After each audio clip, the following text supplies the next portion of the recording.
पूर्णिमा अवसर में उत्सव मुखरित हो उठी जगतसिंहपुर जिला तिर्तोल ब्लॉक आंबेरी पंचायत अरिलो ठारे गढ़ी उठी अनेक किंवदंती को बहन करने सह संस्कृतिर वार्तावह ऐतिह्य मंडित शिशु अनंत आश्रम परिसर।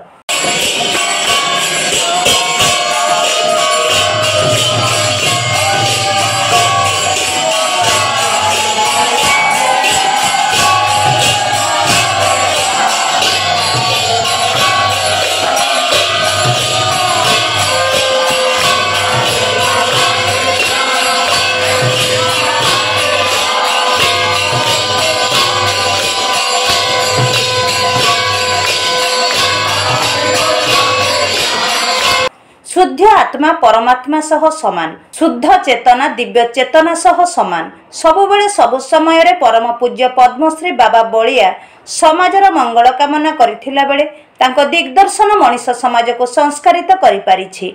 माघ मास शुक्ल पक्ष चतुर्दशी तिथि अवसर में पद्मश्री बाबा बलिया गृह त्याग करथिले। सेही तिथि को अविस्मरणीय करिबा पई प्रतिवर्ष भली चलित वर्ष शिशु अनंत आश्रम परिसर रे विभिन्न कार्यक्रम आयोजित हो जाइछि।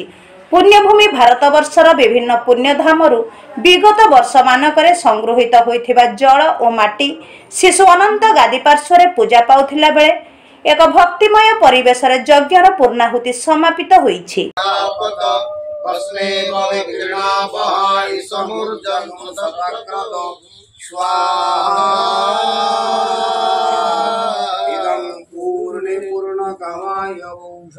ओम ऋग्वेदाय नमः, यजुर्वेदाय नमः, सामवेदाय नमः, अथर्ववेदाय नमः। ओम पुनस्त्वादित्या रुद्रा वसवः समिन्नतम् पुनर्ब्राह्मणो वसुनेतयज्ञैः घृतेन त्वं तन्नो वर्धयस्व सत्याः सन्दजमानस्य कामः स्वाहा। इदं पूर्णे पूर्णकामाय नमस्कार, मु लिपिका आपण मानक स्वागत करुच्ची नुआ रूप में होली टीवी ओडिया। होली टीवी ओडिया सहित जोड़ाई आपण मैंने लाइक करंतु, सब्सक्राइब करंतु, शेयर करंतु। प्रताप चंद्र त्रिपाठी प्रभु शिशु अनंतर यही दिव्य धाम आज एक नैसर्गिक वातावरण सृष्टि होइछि। कारण यही कि जे पूज्य पूजक श्रीमद बाबा बलियांकर एमती एक माघ मासर शुक्ल चतुर्दशी संयुक्त जो तिथि से पुण्य तिथि रे श्रीमद बाबांकर गृह त्याग होइथिला। अर्थात ए पुण्य बल्मीक हुंका प्रभु शिशु अनंत निकट को आगमन होइथिला। से गृह त्याग दिवस उपलक्षे श्री गुरुदेवंकर जो अनुगामी शिष्य माने श्रद्धालु भक्त माने ए अंचल समस्ते आसंती। प्रतिवर्ष ए माघ शुक्ल चतुर्दशी एवं पूर्णिमा ये दुईटी दिन रे एक मेला उत्सव होता है। मात्र चलित वर्षर जो एक अभिनव नियारा प्रयास रही आउ गोटे मूल्य जोड़ी हो जाइछि बा एक महार्घ अमृत संयोग घटी ताहा हेउछि महाकुंभर संलग्न 144 वर्ष रे आपण माने जानिछंती प्रयागराज तीर्थरे त्रिवेणी संगम रे गंगा जमुना सरस्वती जो महाकुंभ अनुष्ठित होउचंती। कोटि कोटि जनता जनार्दन माने सेठारे उपस्थित होउचंती।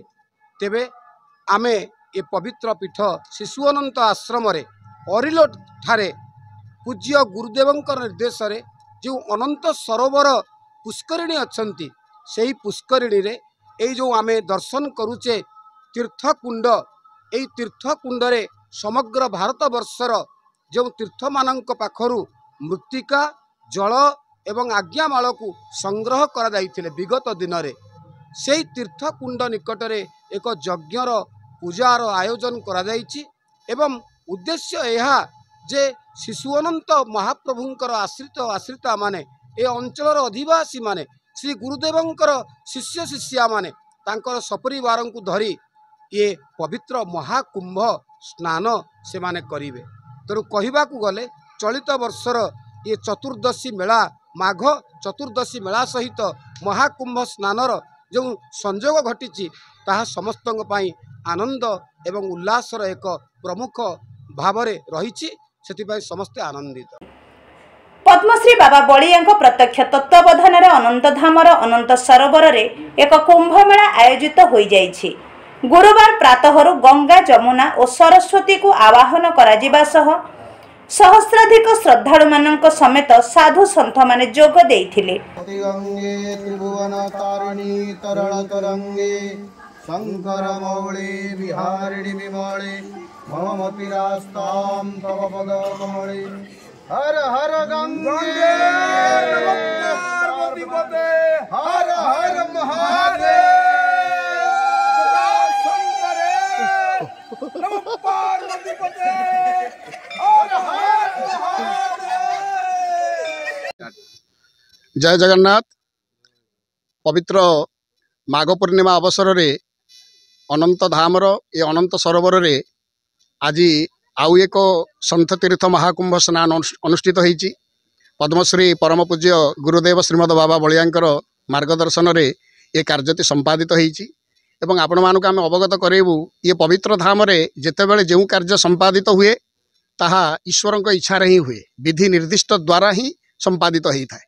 तेणु ईश्वरंकर महनीय प्रेरणा रे जो समय 144 वर्ष पर महाकुंभ अनुष्ठित होउची पवित्र त्रिवेणी संगम रे कोटी कोटी लोक सेठी बुड़ पकाउचंती। से अवसर रे माघ मेलार ये महार्घ मुहूर्त रे अनंत सरोवर रे त्रिवेणी गंगा जमुना एवं गुप्त सरस्वती को ये आवाहन करागला एवं आंचलिक साधु सन्त माने जोगदेले। ओडिशा ओडिशा बाहर भक्त माने मध्य एठी आसीचंती। आज बुड़ पकईचंती शह शह संख्यार एवं यह एक मानस प्रसूत नुहे, यह हूँ ईश्वर प्रचोदित।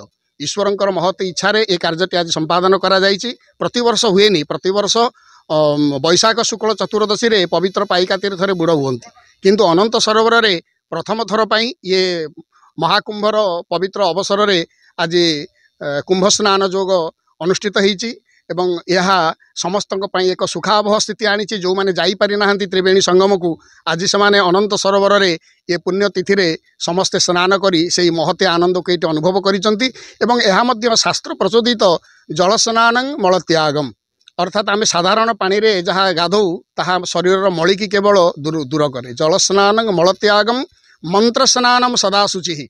मंत्र को जिते आम स्मरण करूँ ताहा ही आम शरीर रे पवित्रता सृष्टि करे। तापर कथा हूँ ज्ञान स्नानम हरते पापम। जितेबाला आम ज्ञान रे स्नान कले अर्थात ज्ञानयुक्त जीवन है ताहा ही पाप हरण करे निवृत्ति परमम पदम। ये संसार अनासक्त भावना ही ये संसार दुर्गम स्थिति के आउ थे जीवन देखेना, आउ थे ये मृत्युशील जगत रे जन्म हुए ना एवं अमरत्व प्राप्ति जहाँ बंची अवस्था कीर्तियुक्त जीवन यापन कले करिथाए एवं मृत्यु पर आहरी अमृतमय आनंदमय जीवन प्राप्ति होता है। तीर्थलु सत्यप्रकाश महांती रिपोर्ट, होली टीवी ओडिया।